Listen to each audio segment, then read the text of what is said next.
So సత్యం గారు, ఇప్పుడు అసలు సామాన్యుడు ప్రధానంగా కోరుకునేది ఏంటంటారు? ధరల తగ్గింపు, అలాగే ఉద్యోగాల రక్షణ. ఈ రెండు జరుగుతాయంటారా ఇప్పుడు? అంటే కొంతమంది చెప్తున్నది ఏంటంటే మధ్యతరగతి వాళ్ళ సొంతింటి కళ నెరవేరేటువంటి రోజు దగ్గరలోనే ఉంది, ఇప్పుడు ఇల్లు కట్టడం చాలా చౌకవుతుంది, ఇలా రకరకాల ఇవి ఉన్నాయి. ఇది ఒక్కటే పరిష్కారం కాదండి, పాక్షిక పరిష్కారమే. ఒక ఎకనామిక్ స్టూడెంట్గా మనకు సమగ్రమైనటువంటి దృక్పథంలో చెప్పాలి. ఎందుకంటే ఇవాళ సిమెంట్ ధర ఒక 30 రూపాయలు తగ్గుద్ది. ఎందుకంటే 28 నుంచి 18% తగ్గించారు కాబట్టి బస్తాకు ఇప్పుడు 300 ఉంటే 3 10లో 30 రూపాయలు తగ్గుద్ది. ఇట్లా మధ్యతరగతి వస్తువుల మీద తగ్గించారు. సపోజ్ ఒక 20 లక్షలు 4 రూముల ఇల్లు 20 లక్షలు అయ్యేది 19 లక్షలు అయింది.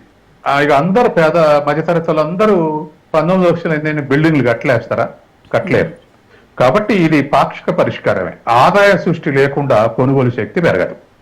ఎందుకంటే ఒకప్పుడు 1990లో గ్రేట్ డిప్రెషన్ వచ్చింది అమెరికాలో.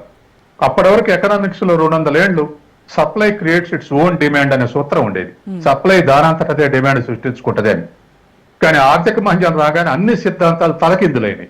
అప్పుడు ఒక ఎకనామిక్స్ కీన్స్ వచ్చి అరే డిమాండ్ పెరగంది, ఇది పరిష్కారం కాదని ఆయన ఒక పుస్తకం రాసి ఆ పుస్తకం ద్వారా సూచించిన పరిష్కారాలు ఆనాడు రూజ్వెల్ట్ అమలు చేస్తే అప్పుడు అది అమెరికాలో ఆర్థిక మాంద్యం పరిష్కారం అయింది. ప్రపంచ దేశాలన్నీ కూడా బయటపడ్డాయి. న్యూ డీల్ అనేటువంటి పథకం పేరు మీద రూజ్వెల్ట్ ఇంప్లిమెంట్ చేశాడు కీన్స్ చెప్పినటువంటి పరిష్కారాలు. అలాగే కీన్స్ యొక్క సలహాలతోటే 1945లో IMF కానీ ప్రపంచ బ్యాంక్ కానీ ఏర్పడ్డాయి. అది డిఫరెంట్ స్టోరీ. కానీ ఇప్పుడు కూడా మన దేశంలో ఇట్లా ధర తగ్గంగానే డిమాండ్ పెరుగుద్ది అంటే కొంత మేరకు పెరుగుద్ది. కానీ ఆదాయ సృష్టి లేకుండా డిమాండ్ ఎట్లా పెరుగుద్ది? అందుకని ఆదాయాలు పెరగాలంటే ఉపాధి పెరగాలి. కాబట్టి ప్రొడక్షన్ సెక్టార్ మనం రక్షించుకుంటే ఉపాధి వాదంతా అదే పెరుగుద్ది. ఇవాళ ట్రంప్ చేసేటువంటి పని ఏమిటంటే కేవలం టారిఫ్లు అంటారు. దాదాపు 99% మందికి ఈ టారిఫ్ల యొక్క ఉద్దేశం ఏంటో అర్థం కావట్లేదు. ఎందుకు ఇట్లా టారిఫ్లు వేస్తున్నాడు అంటే ప్రపంచవ్యాప్తంగా ఉన్నటువంటి ఈ కార్పొరేట్ సెక్టార్లు ఇండస్ట్రియలిస్టులు ఉత్పత్తి చేసి అమెరికాకి ఎగుమతి చేస్తారు. అమెరికాకి ఎగుమతి చేస్తే ఎక్కువ టారిఫ్లు వేస్తే ఇక్కడ ఉత్పత్తి చేయటం కన్నా మనం పోయి అమెరికాలో ఉత్పత్తి చేయటం మేరని చెప్పేసి అన్ని దేశాల పెట్టుబడులను అమెరికా లాక్కోవటానికి ఇది ఒక వెపన్ ఆయనకు. తర్వాత రెండవది ప్రొడక్షన్ సెక్టార్లు అన్ని దేశాల నుంచి తన దేశానికి తెచ్చుకుంటే ఉపాధి కూడా అన్ని దేశాల నుంచి వాళ్ళ దేశానికి తీసుకుపోతుంది. ఉద్యోగితను కూడా వాళ్ళ దేశానికి తీసుకోవడానికి ప్రయత్నం చేస్తుండే. అసలు శిస్తులైనటువంటి సూత్రం ఇది ఆయన చేసే వెనకాల ఉన్నటువంటి ఆలోచన. ఇప్పుడు మనకి ఎవరికి వాళ్ళే మన ప్రొడక్షన్ సెక్టార్ ని రక్షించుకున్నాం అనుకోండి, అప్పుడు ట్రంప్ ఆశయం నెరవేరదు. కాబట్టి వాళ్ళ ఆ ఆస్పెక్ట్ చూడాలి. రెండవది మన దేశంలో ఎంప్లాయ్మెంట్ పెరగకుండా, మన దేశంలో ఉద్యోగిత పెరగకుండా డిమాండ్ పెరుగుతుంటే ప్రజల యొక్క కొనుగోలు శక్తి పెరగాలంటే ప్రజల యొక్క ఆదాయం పెరగాలి. ప్రజల ఆదాయం ఇట్లనే ఉంటే కొనుగోలు శక్తి ఎట్ట పెరుగుద్ది? అందుకని ఖచ్చితంగా ఆదాయ సృష్టి ఆ ఉద్యోగిత అనేటువంటిది పెంచాల్సినటువంటి అవసరం ఉంది. కాబట్టే నిర్మలా సీతారామన్ కొత్తగా ఉద్యోగాలు సృష్టించడం అనేది ఆలస్యం అయ్యే పని కాబట్టి ఉద్యోగస్తులకు వచ్చేదానికే ఇన్కమ్ ట్యాక్స్ ఎగ్జామ్షన్ ఇచ్చేది. ఇది దానిలో ఉన్నటువంటి మతలం. తర్వాత రెండవది జిఎస్టీ అంటే ఇండైరెక్ట్ ట్యాక్స్, పరోక్ష పన్ను. ఇన్కమ్ ట్యాక్స్ అంటే ప్రత్యక్ష పన్ను. ఇండైరెక్ట్ ట్యాక్స్ కు పేద ధనిక అనేటువంటి విచక్షణ లేదు, ఎవరినైనా సమానంగానే వస్తుంది మేడ. ఉదాహరణకి ఇప్పుడు మనం ఇంట్లో ఏసీకి లేదా ఒక ఏసీకి ఇప్పుడు ధర తగ్గించారు. ఏదో 12% నుంచి 5%, 18% 5% తగ్గించారు ఏసీ.